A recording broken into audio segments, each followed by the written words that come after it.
علی کی بیٹی دربار میں پہنچ چکی تھی. یہ دربار صرف سپاہیوں میں نہیں سی، غیر ملکی سفیر، دوسرے ملکوں کے وفود لوگ دربار میں بیٹھے ہوئے تھے. دربار سجا ہوا تھا. ان وفود میں، ان غیر ملکی سفیروں میں عیسائی بھی تھے، یہودی بھی تھے، مجوسی بھی تھے. انہوں نے پوچھا یزید یہ کون ہے؟ اس نے کہا محمد کی بیٹی. اس نے کہا تو نے کیا کیا؟ اس نے کہا میں نے نبی کے بیٹے کو قتل کیا. انہوں نے کہا کیوں قتل کیا؟ اس نے کہا اس لیے کہ حسین میرے اختیار کو نہیں مانتا تھا. میں بالکل عین تاریخ پڑھ رہا ہوں. حسین میرے اختیار کو نہیں مانتا تھا. اگر حسین میرے اختیار کو مان لیتا میں کبھی بھی حسین کو قتل نہ کرتا.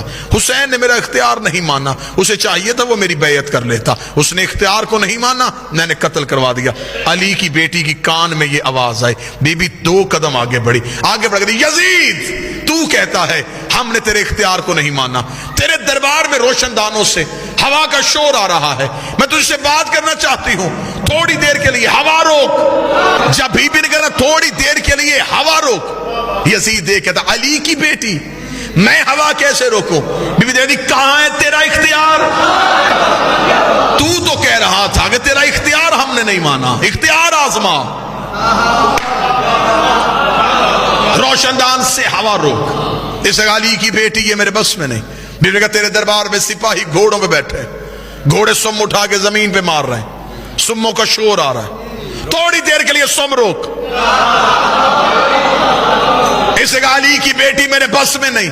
جملہ بی بی نے اتنا وزنی کا کھڑے بھی ہو جو جملے کا قد بڑا ہے.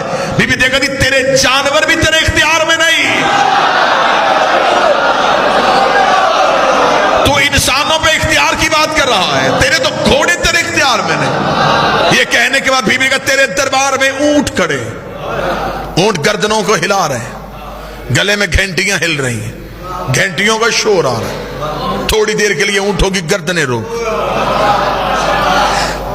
اب غیر ملکی سفیر سن رہے تھے، پورا دربار سن رہا تھا، اور اکیلی علی کی بیٹی بول رہی تھی.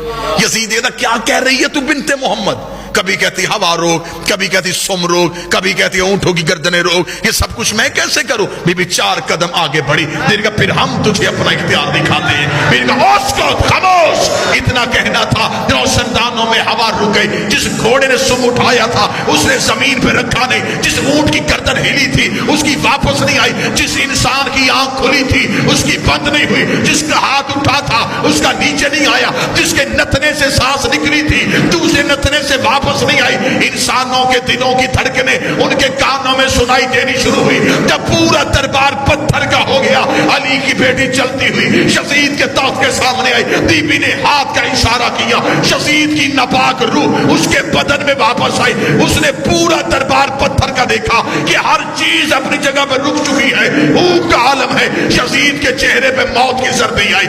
اس نے تخت پہ بیٹھ کر علی کی بیٹی مجھے معاف کر دے، علی کی بیٹی مجھے موت نہ دینا، علی کی بیٹی مجھے معاف کر دے. بی بی 2 قدم آگے بڑھی. بی بی نے کہا اب